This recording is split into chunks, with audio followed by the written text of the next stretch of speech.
This Not is okay. terrible. We were literally crying and sweating.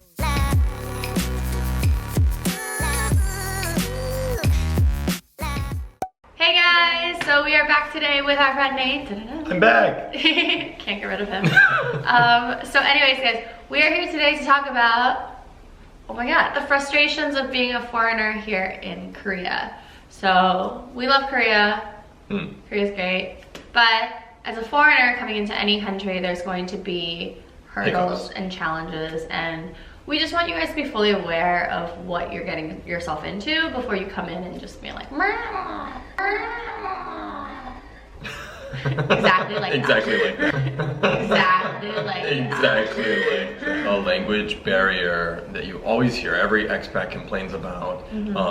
Yeah, it's the #1, probably biggest reason why we have hurdles in this country, or any country for that matter. Yeah, any country that doesn't like speak your native language.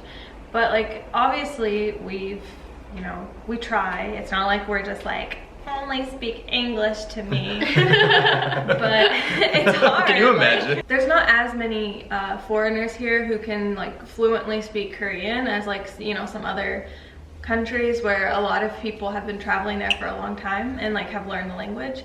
So they're still not really used to hearing like a foreign accent on Korean. So like, I'll be like trying my best and like thinking I'm, like they'll repeat it and I feel like I'm saying it the exact same way that they're saying it, but then they're like, they just can't understand me, and it's so frustrating. There's so many times where like I feel like we're at a restaurant and you guys are saying something over and over, and they just look at you dumbfounded, and then you say something. And then I say it, and they're like, Korean sounds, like the sounds that we make in English and the sounds that we make in Korean are really different. So we don't even have the muscles like firing that we probably need to. So I'm sure it sounds very strange, but yeah, you run into quite a few hiccups. But I noticed like after the first time, and there's like the initial like, oh, like this person is going to be speaking Korean, like from the Korean's perspective, like after the first initial shock of they weren't maybe not expecting, and they were like mentally preparing for themselves to speak English, and then they're like, wait, so what did you say? And then once you've established it, this is going to be in Korean, this conversation, it goes a little bit smoother. But you always have to like laugh it off though. or just like be really shameless with your Korean. Like I think I'm like very shameless with my Korean. You are shameless. I don't care if it's not the right tense. I don't care if it's not the right like respectful order of things. I just say it, and then they find it quite endearing, to be honest. Yeah, you're lucky you can get away with it, because Chen will be like, like some nice old lady, talk to her, and she's like, nah, yeah, really simple, casual to this poor, unsuspecting woman. And it's like, I just forget sometimes, like you want to say something and you just like forget, so you just say whatever you know.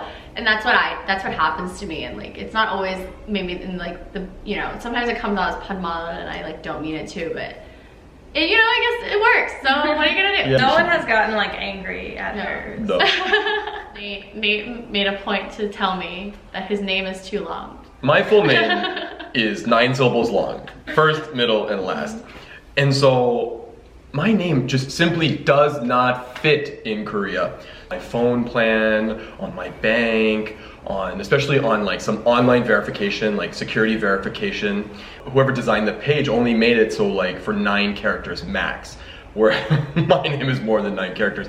So sometimes I just can't log into things. And you can't shorten it because it's how it's written on your ARC. So Exactly. it's like, you can't just be like Nate. Yeah. Ken. And people ask if you eat spicy food, and then they don't believe you. You order something that's spicy and they're like, oh, but like it's spicy, like I don't know. I've never been like refused. What if they're like, no, you cannot eat it? I've never been refused it, but they've like definitely been like, are you sure? But one time it really did happen to where I was like, no, like it's fine. And they're like, no, like I'm serious, like this is really spicy. It was like chicken. And me and my friends were like, no, like we love spicy food, you can do it. And then it came, and it was the spiciest thing I've ever eaten. Like I don't even know why this was like on a menu anywhere. Be warned. Yeah, like even like my friends that I was with, they love like really spicy food, and they were like, this is not okay. Terrible. We were literally crying and sweating. Wow!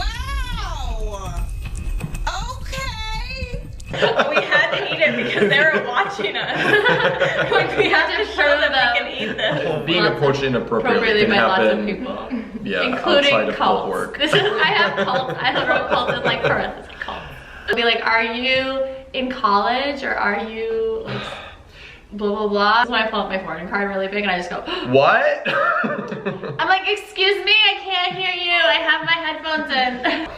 And when it comes to the cults, sometimes they're very like, it's very non-suspecting. So they will come up and be like, hi, how are you? And you're like, it catches you off guard and you don't want to be so rude and, you know, just blow them off in the beginning, that is. And you're like, oh, hi. And they're like, do you have a moment to talk about Korean culture? Or do you know any blah, blah, blah. It's always some cultural thing, right? And I'm just like, you know, they can suck you in and they are really... The thing is, they're really nice. They're really nice, like, but then really, also very like forceful with you if you say no. It like catches me off guard completely. They won't let you leave. That's why I just like keep walking. No, yeah, you have to. I do that thing where like my eyes get really big and I just slowly back away, like.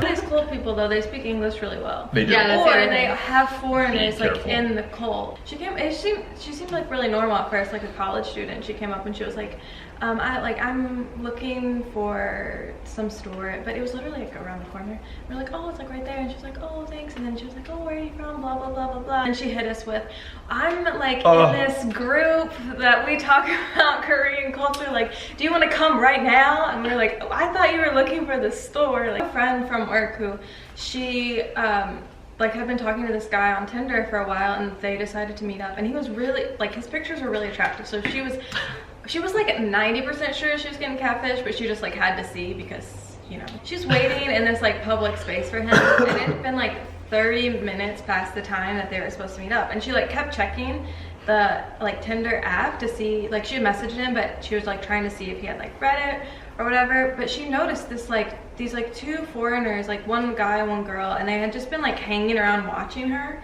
from like the time that she was supposed to meet this guy, like the whole like 30 minutes later they were still like around, like obviously like looking at her.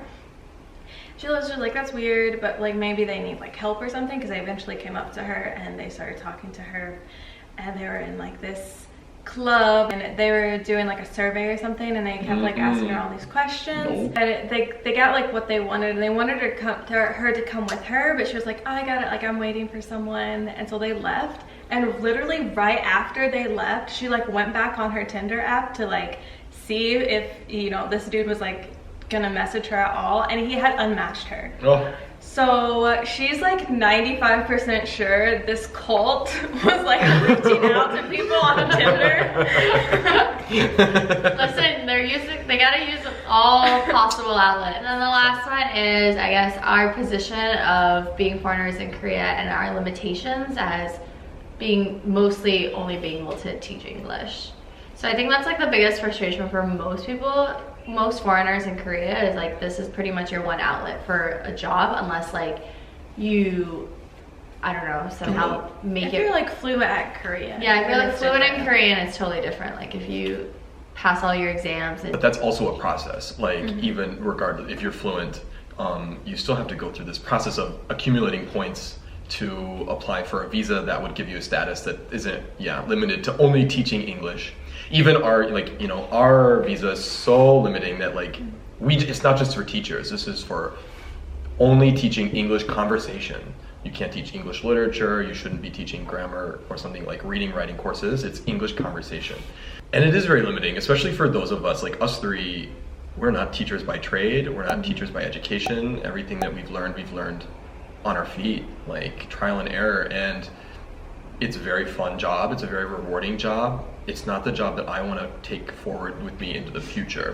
It's fun and it's a great opportunity to have, but at the end of the day, in terms of like your full-time career, for most people, this is not what they're going to be doing in a few years down the line. So I think that for a lot of foreigners is one why they have to leave Korea, even though they don't really want to. I know tons of foreigners who've left Korea just because they have to think about their careers bigger picture long term, which is totally fair. But they also love living in Korea, so it's not that they wanted to go. But yeah, so those are the practical things you have to think about when you're coming into this. I think if you're gonna love living here, like what are the sacrifices you're willing to make in order to stay?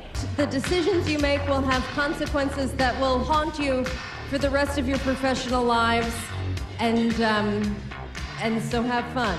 Yeah, Mary, way to psych everybody up. It's being an expat. There's trade-offs, and it's not necessarily good. It's not necessarily bad. I know that I'm going to get frustrated by something in the future, but I know that I have the tools to deal with it in a responsible way. I think all of us do. Mm-hmm. I agree. We are responsible adults, guys. Look at us. All right, guys, that's it from us. Let us know what you think in the comments below. In the meantime, don't forget to Like, comment, and subscribe. see you guys next time. Bye.